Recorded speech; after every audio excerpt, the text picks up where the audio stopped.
नमस्कार, मैं हूं आशीष चित्रांशी और आप देख रहे हैं the news launcher. Rahul Gandhi ने वोट चोरी का खुलासा किया और उस खुलासे के बाद उसी कड़ी को कई देश के एक्टिविस्ट, समाजसेवी, किसान संगठनों से जुड़े लोग, बहुत सारे लोग उसी खुलासे की कड़ी को आगे बढ़ाने लगे। उस पर जागरूकता फैलाना शुरू कर दिया।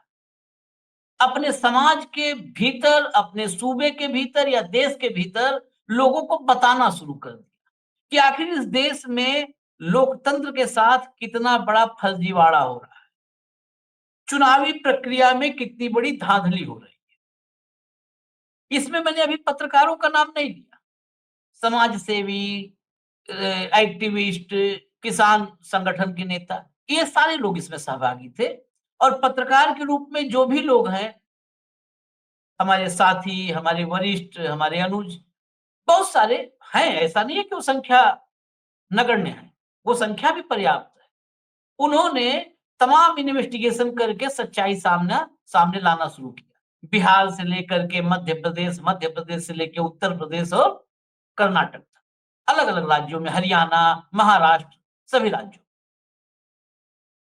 ये सच्चाई का सुर इतना तेज हो गया कि सत्ता के कानों में खटकने लगा।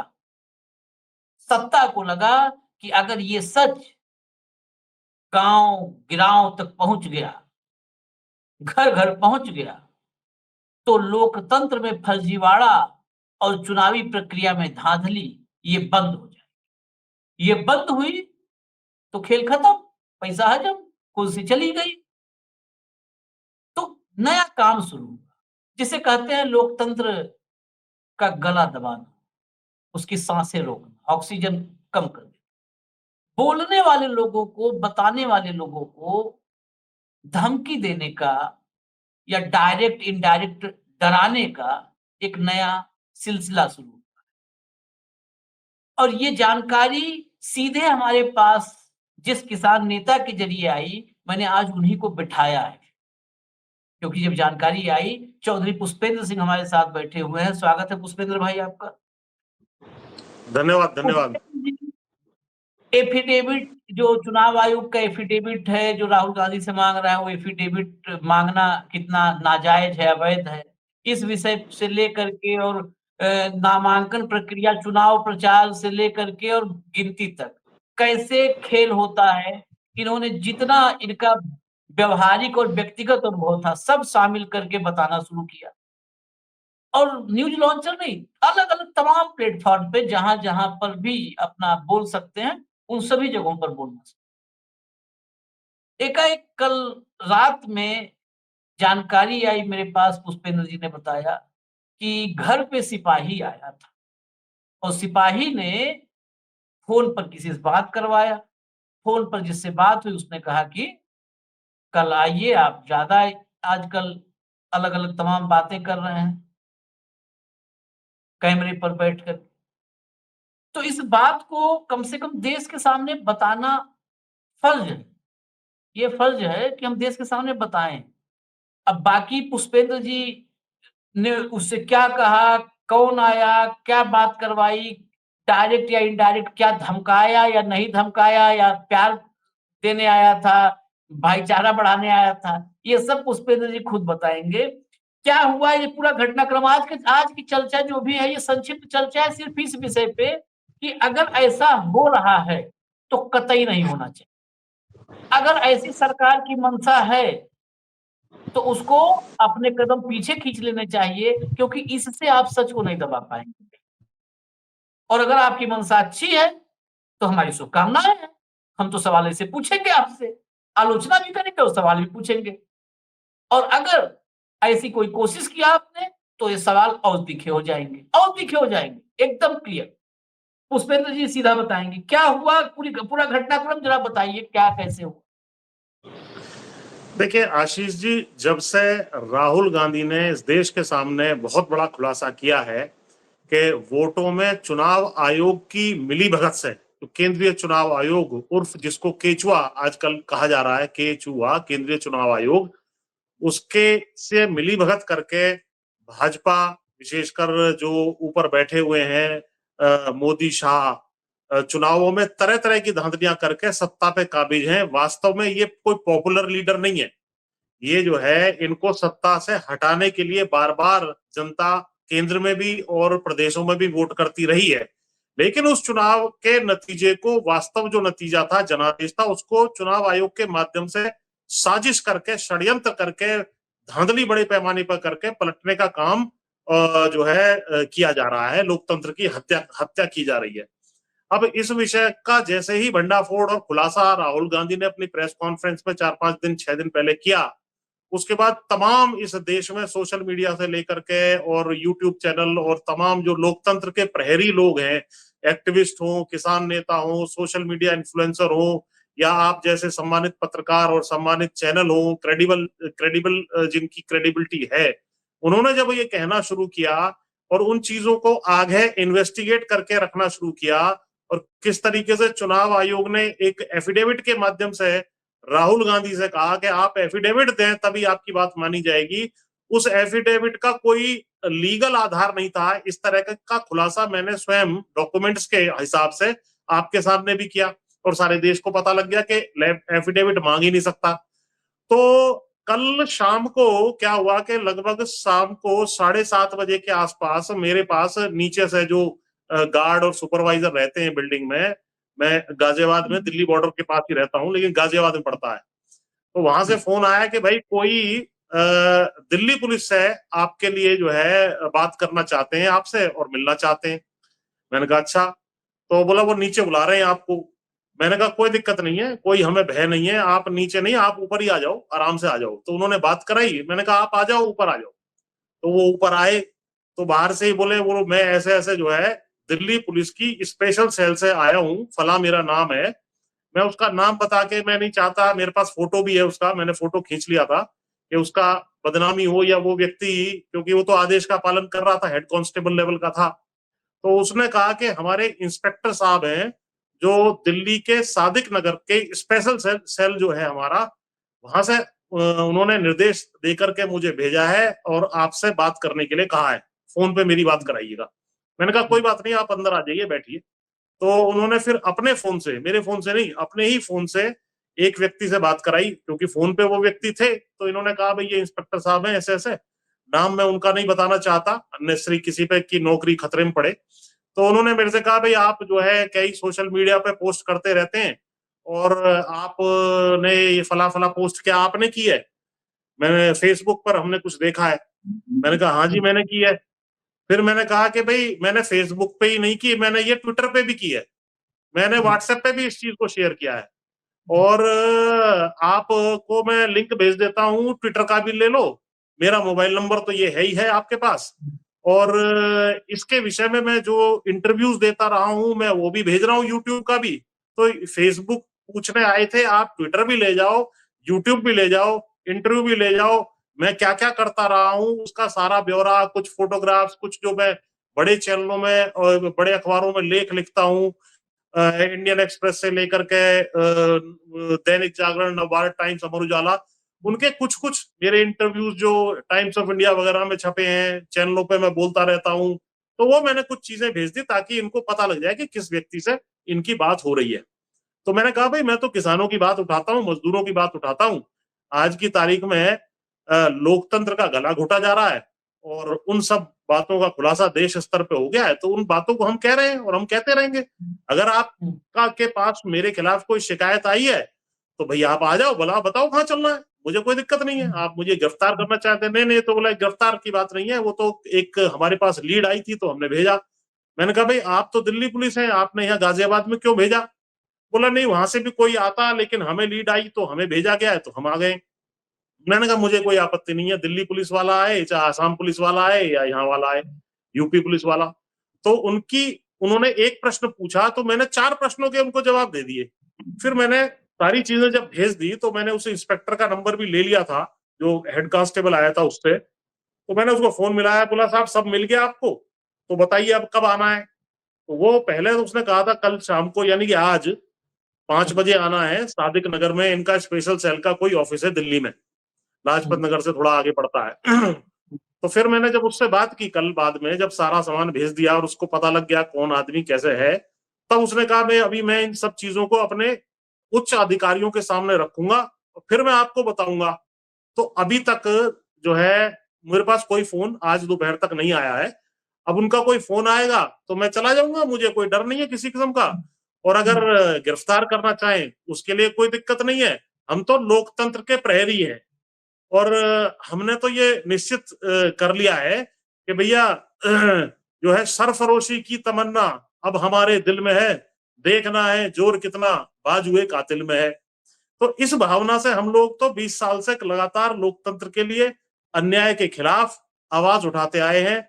चाहे वो आरक्षण के आंदोलन हो, महिला पहलवान का आंदोलन हो, किसानों का आंदोलन हो, उनमें सब में आंदोलन करने से लेकर के उसके विषय में लिखने पढ़ने तक, राष्ट्रीय चैनलों में बोलने तक, यूट्यूब चैनलों पर बोलने तक, इवन बीबीसी के इंटरनेशनल सर्विस जो होती है उसने भी हमारा इंटरव्यू लिया है। वो भी मैंने उसको लिखित में सारा प्रोफाइल भेज दिया। मैंने कहा भाई मैं तो सब जगह बोल चुका, अब तू अंतरराष्ट्रीय अदालत में ले चल, यहाँ की अदालत में ले चल, कहाँ तुझे ले चल रहा है, मैं तैयार हूँ। तो वो भी आश्चर्यजनक था कि ये तो खुद ही गिरफ्तार होने के लिए शायद घूम रहा है। तो उसका कोई फोन अभी तक तो मेरे पास इंस्पेक्टर का नहीं आया है। अगर कोई आएगा तो मैं चला जाऊंगा, वरना हाँ एक बार मैं उसको इस इंटरव्यू के बाद फोन जरूर करूंगा कि भाई बताओ। अभी मैं उनका नाम नहीं लेना चाहता, फोटो मेरे पास जो व्यक्ति आया उसका है, उसका फोटो यहाँ दिखाऊंगा, वो भी किसी किसान का ही बच्चा होगा। तो मैं नहीं चाहता कि उसकी नौकरी पे आंच आए, इसलिए हम उसके फोटो को नहीं दिखा रहे। लेकिन ना मैं नाम बता रहा हूं, लेकिन ये वास्तव में आशीष जी जो घटनाक्रम हो रहा है, ये पुलिस राज, इमरजेंसी राज और दमनकारी नीतियों की वजह से हो रहा है। आज की डेट में जो कहा जाता है आम भाषा में, रंगा बिल्ला जो सत्ता में बैठे हैं, दमनकारी नीतियों के जो है वजह से बैठे हैं। क्रिमिनल साइकोलॉजी है उनके, क्रिमिनल साइकोलॉजी वाले लोगों के हाथ में मुझे कोई गुरेज नहीं है ये कहने में, देश की सत्ता जा चुकी है। जो इन्हीं के सांसद सुब्रमण्यम स्वामी लगातार कहते हैं कि साहब जस्टिस लोया का मामला हो, गोधरा कांड हो, इनके मंत्री हरेन पांड्या जो गुजरात में होते थे उनका मामला हो, पुलवामा का मामला हो, पहलगांव का मामला हो, चीन घुसने का मामला हो, गलवान घाटी हो, ये सारे सारे स्टेज मैनेज्ड शो इन्होंने लगातार किए हैं चुनावी लाभ के लिए। उसके बावजूद भी जब ये नहीं जीत पा रहे थे तो इन्होंने जो केचुआ है केंद्रीय चुनाव आयोग, उसका सहारा लेकर के सारे देश में चुनावों में भारी धांधली की। और वो एक्सपोजर जब से हुआ है इनकी जड़ें हिल गई हैं। ये जो है बहुत भयंकर परेशान है कि भाई अब हमारी सत्ता हमारे हाथ से निकल सकती है। और मैं वास्तव में आपको बता रहा हूं, अगर इन्होंने जो है एक्शन नहीं लिया इस इशू पर, जो चाहे एसआईआर का मामला बिहार में बड़े पैमाने पर जो इनके विपक्षी वोट है, चाहे मुसलमानों के हों, दलितों के हों, यादवों के हों, उनको काटने का काम हो, या विपक्षी लोगों के ऊपर मुकदमे ईडी सीबीआई इनकम टैक्स के माध्यम से रेड करने का काम हो, या हमारे आपके जैसे लोगों के यहाँ पर पुलिस भेज करके वो देखना चाहते थे ये कितना डर जाएगा। हो सकता है ऊपर से बात आई हो कि भाई आरोप तो कुछ है नहीं, कोई चोरी डकैती व्यक्ति है नहीं, लिखने पढ़ने बोलने वाला व्यक्ति है, तो इसको फंसाएं कैसे। तो चलो एक सिपाही का दौरा करा के इसका बुखार नाप लेते हैं और उसी से ये डर जाएगा कि स्पेशल सेल ने बुलाया है और ये बोलना बंद कर देगा। मैंने तो कल ही आपको कहा था कि मैं तो अभी इंटरव्यू इस बारे में दूंगा, आपने कहा नहीं कल दे देंगे, कोई दिक्कत नहीं है, कल तक तब तक पता भी लग जाएगा। तो हमारा मुंह बंद करने की ये साजिश, कोशिश, षड्यंत्र या लोकतंत्र का गला घोटने का ये जो काम दोनों जो है रंगा बिल्ला इस देश में कर रहे हैं, मैं आपके माध्यम से इनको चेतावनी देना चाहता हूं।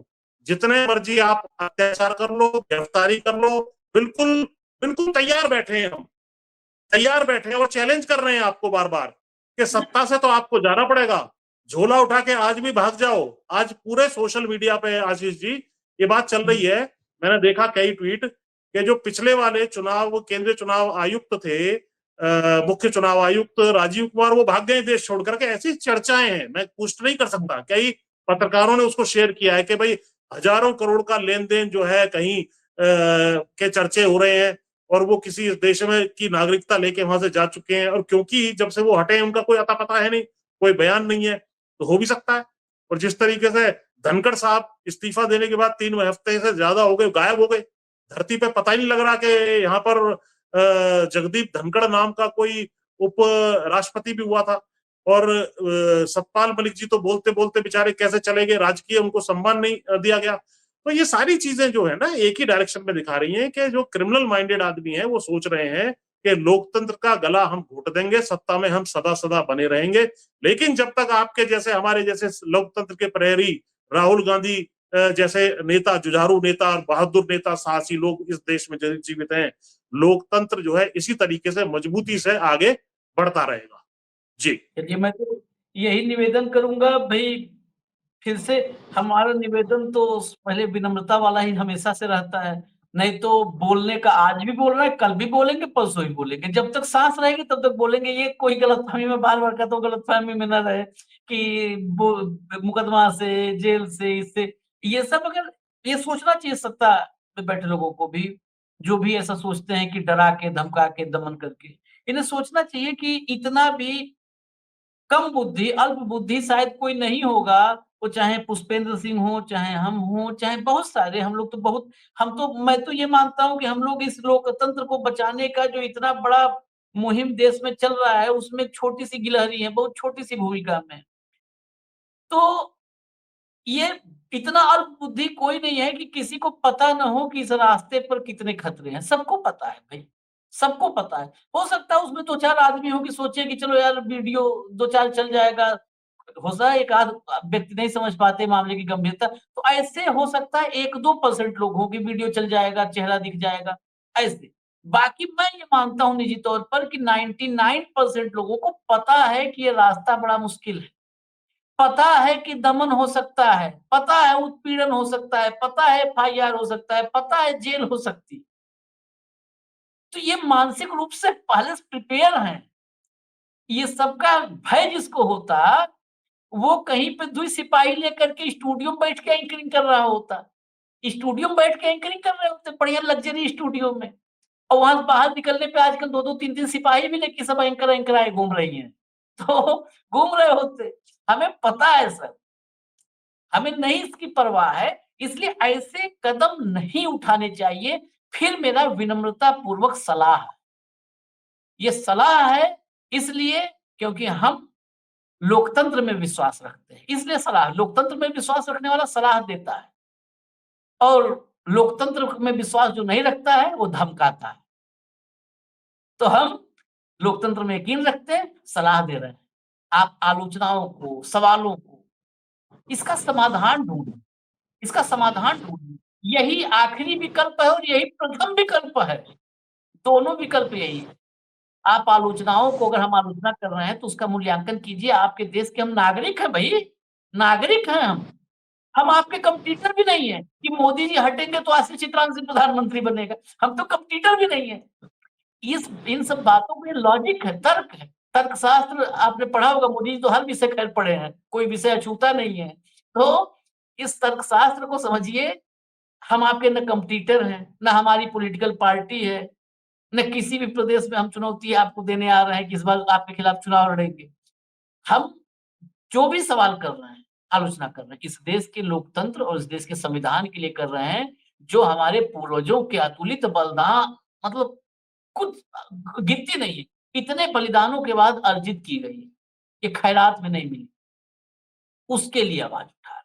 तो फिर से विनम्र निवेदन है, और नहीं, आप विनम्र निवेदन नहीं भी ये मानेंगे तो हम तो बोलना जारी रखेंगे। हाँ, हाँ, पुष्पेंद्र जी फाइनल देखिए, करिए।